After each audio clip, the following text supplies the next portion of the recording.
Hello, everybody, and welcome to the broadcast. My name is Shelly Ann Minta. My company is called Affinity Dreams.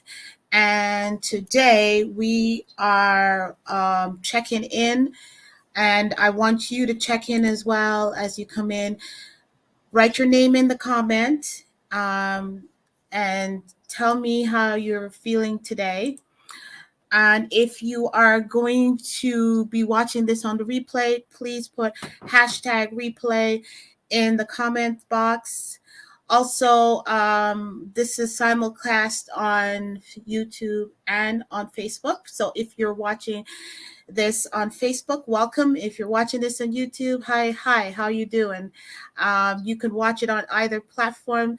Please subscribe and like on YouTube.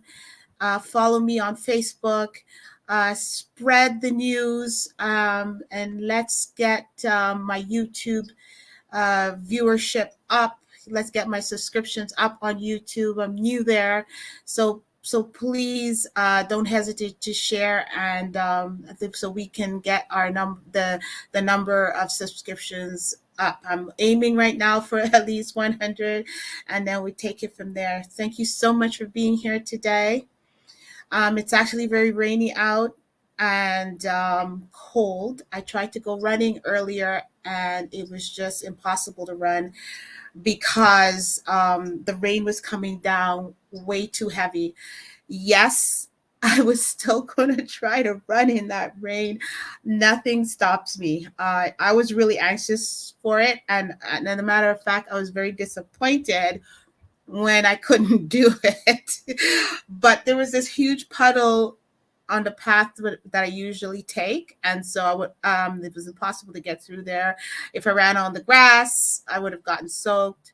And I don't have I have I have a running gear, like a something to keep me dry, but it's packed away, and I didn't want to ruin my shoes. It was just going to be a whole mess. So it was a short run because I ran up until the park that I usually run through. And then when I got there, I came back. So I told myself that, okay, that was sufficient. I got enough of a run. And then I came home and I exercised in my home. How many of you ever faced some kind of disappointment? You set out to do something, and then when you try to get it done, it doesn't work out. We talked about dealing with disappointment before. It's not easy to deal with disappointment. It can feel discouraging. It can feel like you're being defeated, but it could also be a learning experience. I think that's how we ended. That's the conclusion we came to, and I think that's the healthiest way to look at it, is that it is a learning experience. So let's check in. I'm going to check in feeling grateful today. Grateful to be alive. Grateful to have awesome people out there sharing my video and liking my video. Grateful that I'm living in a country where I am free, and I'm not behind bars or something because of atrocities that are being committed, and people are just being arrested just for speaking out, that kind of thing. I'm grateful for a roof over my head and some, that I have food to eat where people are starving. I'm grateful for my health, most of all.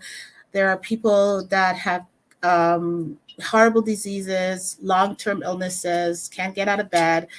And I tried to go running in the rain. My arms and feet and everything are in good working order. I'm in good health. I'm strong enough to go for a run. So I say amen to that, everybody. So today, our topic is get over it. How long are you going to grieve? So we're talking about grieving today. And the reason why I called it that is because even if people don't say it, somehow they give you the impression that they really wish you would get over it so that it would stop making them feel uncomfortable. And it's not everybody that's like that. There are some really great people out there that are very caring and loving, and that will see you through the hard times. But somehow you run across some that just like, oh my goodness, her again. I think I have to try to avoid her because I just, or him, because I just don't want to hear one more time about how much they're going through or how much they miss somebody or whatever. So, the thing is, if you're working and you go back into the workplace after grieving, let's say you've lost a loved one, you try to transition back into things and try to make things normal. But there are days where you're going to feel blue, you're going to feel down, and people are not really privy to your feelings or what you're going through, so they may not understand why you just suddenly switch gears, or maybe they do understand. And then sometimes you just need somebody to talk to, and you're at work and you reach out to people, but they don't deal with the situation right, and it makes it even, like, it makes it worse. So I'm going to tell you that when you're grieving, and we define grieving as like a sense of loss, like when you've lost something, right? When you're grieving and you're going through stuff like that, you feel like so much, very much alone and in your own place of devastation. And you have other people grieving with you in your life. If you lost someone in your family, and you have other family members, or a friend, and you have other friends that know that person, you have them to grieve with you. But how many people know that people don't grieve the same way? So if you know that to be true, I want you to put a thumbs up.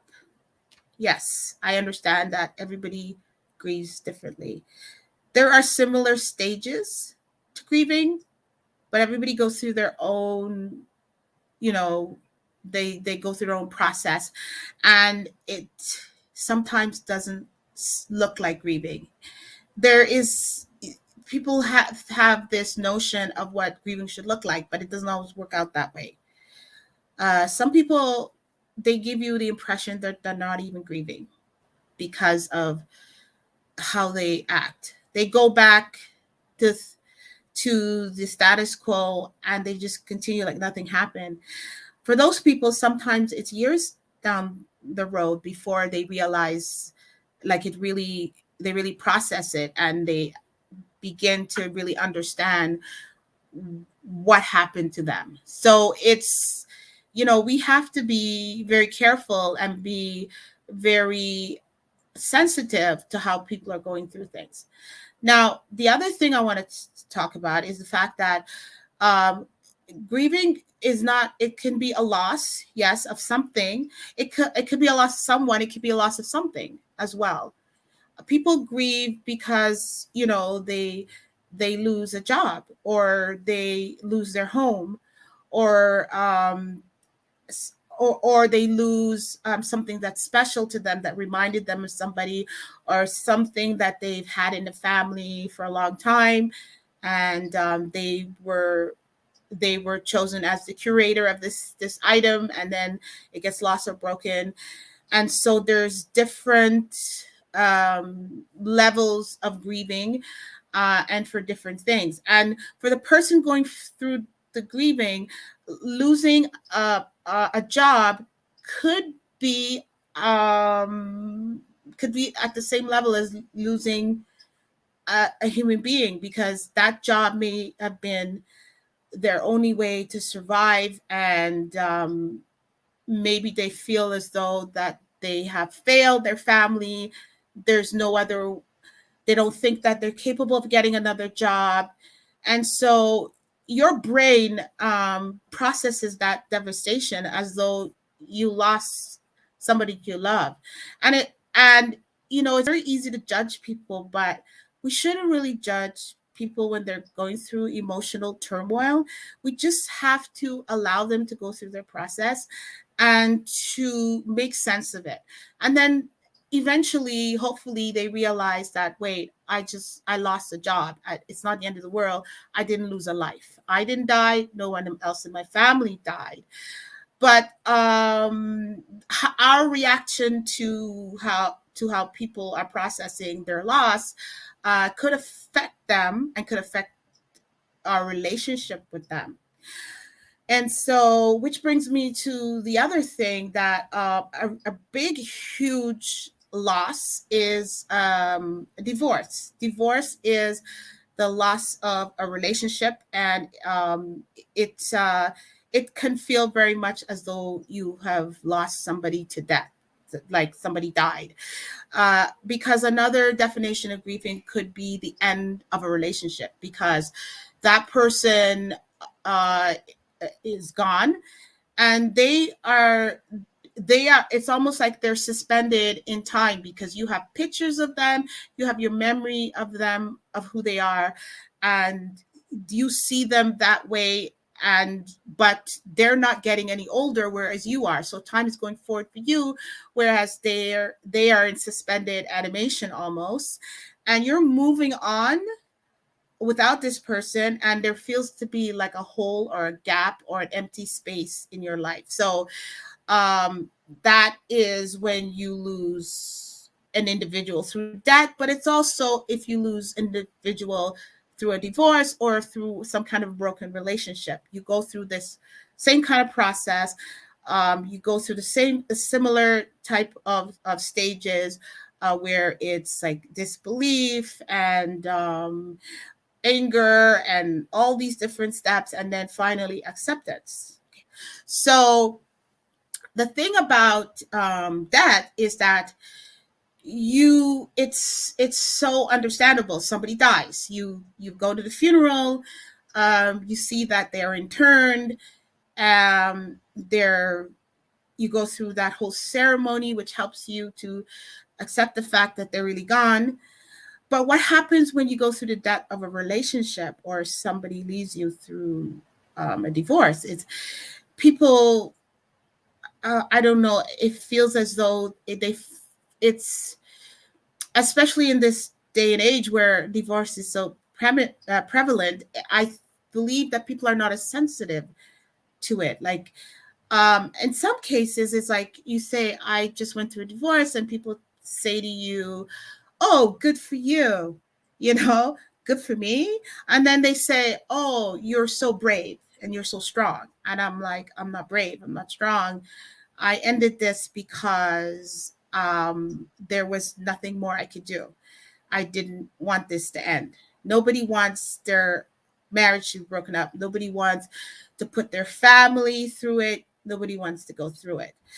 So I know people mean well when they say things like that, like, "Good for you, you're divorced, good job, you're so brave, you're so strong." But what they don't understand is that you are going through a grieving. You're grieving. You feel like if you have lost part of yourself, somebody who was there for you before has gone, and you can't turn to them anymore for help. You can't turn to them for comfort. You can't turn to them for advice. You feel very alone and as though they have almost died.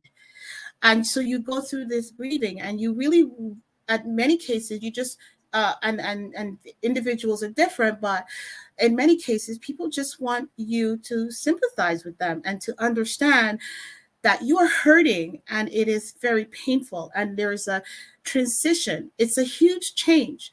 When we go through huge transformational change, it can be very traumatizing, uh, if you're not ready for it, and if you don't know how to go through it.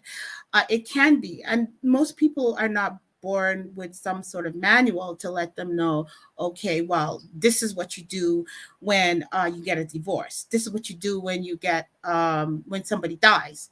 It's ridiculous to think that way, because nobody expects, wants that, or plans for that. We get married and we hope it will work out. we have people in our life and we don't think about when they're going to go. You just want to enjoy them in the moment. So that's a hard thing to go through, and that grieving process is very difficult when people because people don't understand.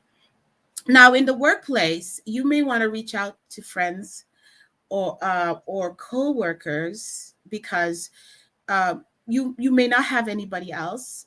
It may the divorce may have isolated you because friends have um, maybe you don't have didn't have friends of your own, or you had co-friends with you and your significant other, and they kind of backed off because they feel uncomfortable with the situation, or they went or those friends or family members decided to align themselves with your the other person in your relationship. So you feel you are alone and you feel alone, and you reach out to coworkers, people at work, because those are the people you spend 90% of the time with. And you'd be surprised how, like there are drastic reactions. On the one hand, some people can be very understanding and caring and be there for you. On the other hand, people can turn against you and isolate you even more. And that is what surprised me. I figured that everybody would be understanding and caring, but that's not always the case.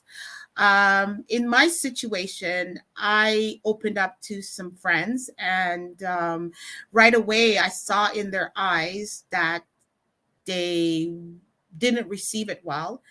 And one of my friends even made the comment, "Oh, but you guys always seem so, perfect. He always came to pick you up for lunch and do all this stuff with you. I would never imagine that the two of you were going through anything." And I felt the disdain in the remark and in the attitude. But I let it go. And another time again, I met with this same friend, just two coworkers that are very close to. They were from a prior uh, a prior place that I used to work, a prior place of employment. So we'd meet for lunch every so often, just so we can keep in touch. And we met again, and I told them, I finally opened up about the abuse that was going on in our relationship. And again, they were like, "Whoa." And at that point, because you do go through the anger part of it, right? And I was in my anger stage. So I was like, "Oh, he's think he is, I'm better than that. I'm not gonna let him get away with this and that." I was just venting, letting it out. And they were like, "Oh, this is not like you. Wow, you've really changed." And I'm like, I haven't changed. I'm the same person. I'm going through something. And I'm sharing this with you for support. But they didn't understand that. And so again, they distanced me even more. And now I don't see them at all. And in fact, I know that one of the girls that one of the women that I was friends with in Facebook, I know she didn't um, unfriend me, but she blocked me because I can't see any of her posts anymore. And she has to be posting because she posts often. And I've never heard from them. And I know one of them got married and didn't even tell me. So they completely cut me off. So what I'm saying is that be careful who you open up to when you're going through your grieving process. Not everybody is equipped to deal with you. Not everybody wants to deal with what you're going on. That's why I call this "Get Over It." Like that's why part of the title of this is to get over it. Not that you have to get over it, because that grieving takes time. And how much time does it take? As long as it takes.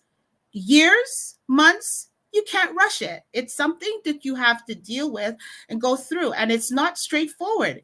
It doesn't go smoothly through all the stages. It's up and down, disbelief, acceptance, then disbelief again, and then anger again, and then all this stuff up and down and around you go until you finally come to a place where it finally settles and you're able to process it and deal with it and bring a normalcy back into your life. and your life will never be the same, and you will never be the same. And if you have people in your life that don't understand that, or don't are not true friends or colleagues, if you have family members that are not loving and caring, this could tear you away from them, because they will not act right, and you will pull away or they will pull away, and you may not be able to mend it after that. Who knows? But the point of the matter is, just be careful who you're opening up to when you're going through this process. You need to go to that person that usually listens to you anyways, that usually shows that they care, that that person that would come over to you and say, hey, how you doing, how you feeling, is there something going on, I'm here for you, do you want to talk? That person that will come and say, come and have coffee, or come take a walk with me, because they know you're going through something. You know these people before you go into your grief, right? if you uh if you just suspect for a moment that this person is superficial and they're not, you doubt their friendship in some way, then don't open up to them. The warning signs are always there. And I felt it. I knew that these two were just superficial, and they thought I had this perfect life with this perfect husband, perfect house, perfect everything, perfect children. And they were just befriending me because it was a little clique, a little club that they had formed at work, just like in high school. All the pretty girls or all the rich girls or whatever, they all kind of clique together because they feel they're special or something. And you think that if you don't fit into that little clique, you're not special. You're not one of the the superstars in the school or something. You're not one of the in crowd, or whatever they call it these days, right? And so the same thing at work, you go through the same thing. And that was the kind of relationship with it I had with them. And I kind of felt it, but I went with it anyways and opened up to them. And so this is why I can tell you that you know the signs, and be careful who you're opening up to. In fact, get a professional and go talk to them about your grief. As soon as you have done what you needed to do to honor that special loved one, start seeing a therapist. If you can start seeing a therapist the very next day that you found out, then do that. Pay somebody to listen to you, pay somebody to care for you, and to help you get through the process. Really. I, I'm I'm telling you to do that because I know it could be detrimental, and it can take you even deeper into your grief if you try to reach out to the wrong people and they end up hurting you. You don't need that. You're very fragile at this stage. So don't just don't leave it to chance that you might find the right person and they might tell you the right thing. People don't know how to deal with certain things. They don't have the skill set. They themselves don't even know how to deal with their own self of loss and grief. They themselves don't even understand it. And it's something that we don't teach our kids. It's something that we don't talk about openly. That is like a taboo thing, and we don't want to talk about it. And I experienced a whole lot of loss in the last 3 years, starting with my beautiful aunt, and then after that, three cousins, another aunt, lovely lady, and then three cousins. And the one that devastated me the most was the youngest. He was I think 26 years old, 25 or something, 25 I think, when he took his own life. And that really was nobody could be ready for that. At least my aunts, they were older, and so I knew eventually they would have to pass, and the other two cousins as well, older as well. It doesn't mean that it wasn't painful, or that even though I was prepping myself for it, that it still was easy, but it wasn't as horrific as this beautiful young man taking his life. And it sent me for a loop. And I know, he left behind his his parents and his younger sister. And I know the mom and the sister, you know, they're just not having an easy time at it. Nobody knows how to deal with this. Nobody knows how to get through it. And you get through it when you get through it, right? And nobody knows how to handle you. They handle you like with kid gloves, like you're fragile, you're going to break. You know, they don't help you get grounded. You need to be grounded when you're going through grief. You need to have your feet planted on solid ground in reality to begin to process. You need to deal with your emotions, and I won't get more into it, but I have been uh, adding as part of my coaching, helping people get through grief, but only because it hit me in such a hard way. And I know that grief is a very traumatic experience, and I deal with trauma that leads to stress and to other things. I deal with trauma that leads to overeating and to obesity and poor health.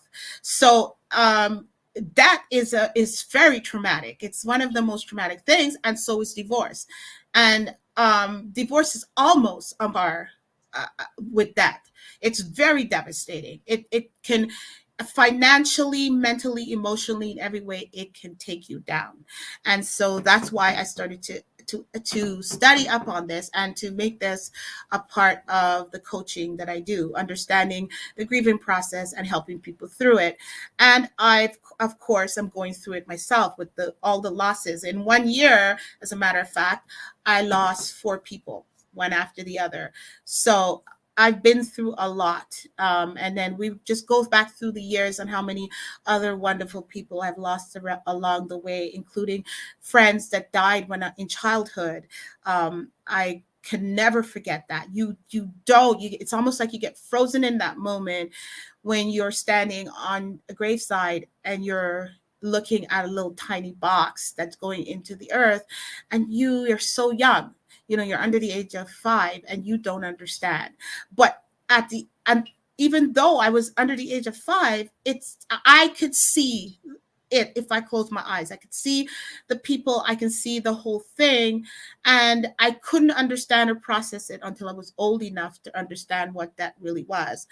And even though it was years later, I realized the pain and the loss, because I always wondered what happened to her. Where did she go?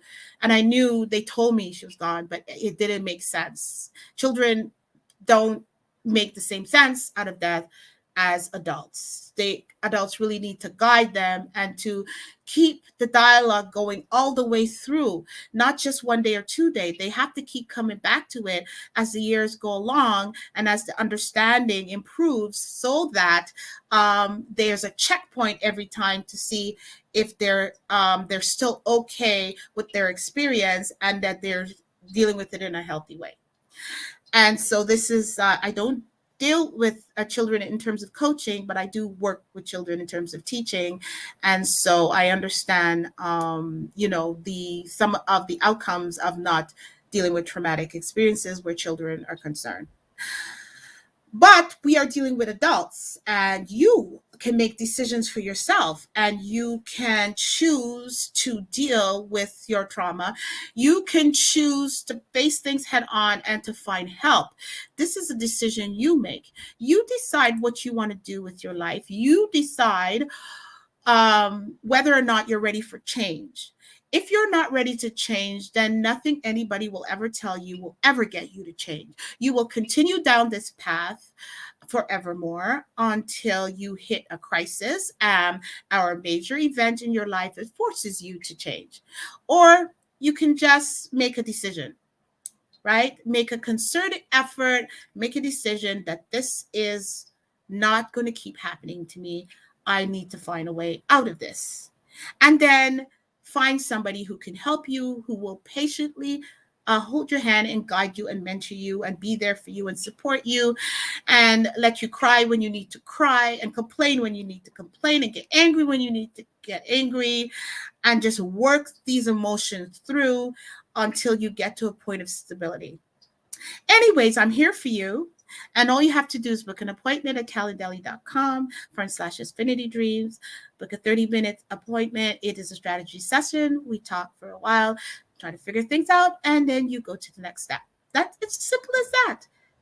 Okay, it's not a commitment, it is a conversation, just like this is a conversation.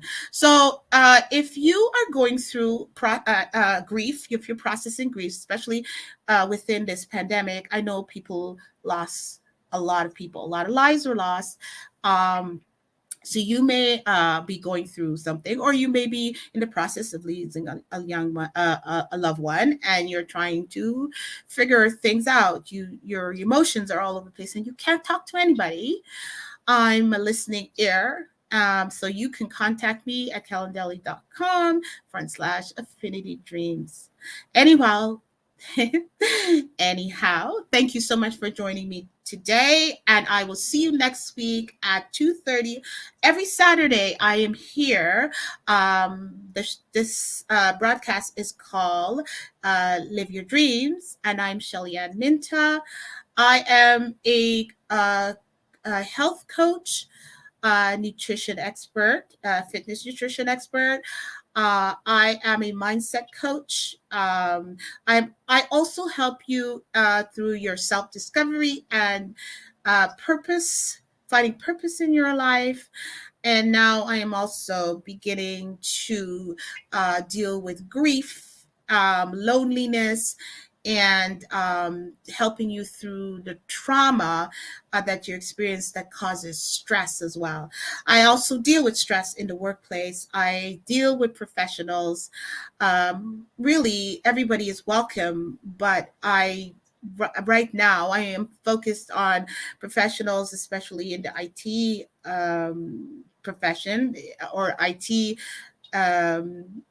industry, because that's the industry that I came out of. But really and truly, anyone out there that needs help, that needs guidance and coaching, that is sick and tired of being sick and tired, that is stressed out, not getting enough sleep, or you're going through some kind of trauma and people just don't understand, and you're trying to figure out why, you're just unhappy and unmotivated and tired and fed up. You're overeating, you're putting on weight, you're out of control, you're depressed, you're going through anxiety, and work, you're just, there's too many assignments, too many projects, you don't have time to eat properly, you don't have time to get enough rest, you don't have time to exercise, you feel like if it's all getting away from you and it's falling apart and you need some relief, I'm here. calendly.com/affinity dreams. And again, share this video, and follow me on Facebook. I'm on Instagram, and I'm on Twitter as well. Follow me there if that's the platforms you go on most. And also follow, subscribe on YouTube, okay? Okay, well, great talking to you today. I'm looking forward to seeing that hashtag replay, and I'm looking forward to seeing you next week at 2:30 on Saturday. See you guys later. Bye, and have a great weekend.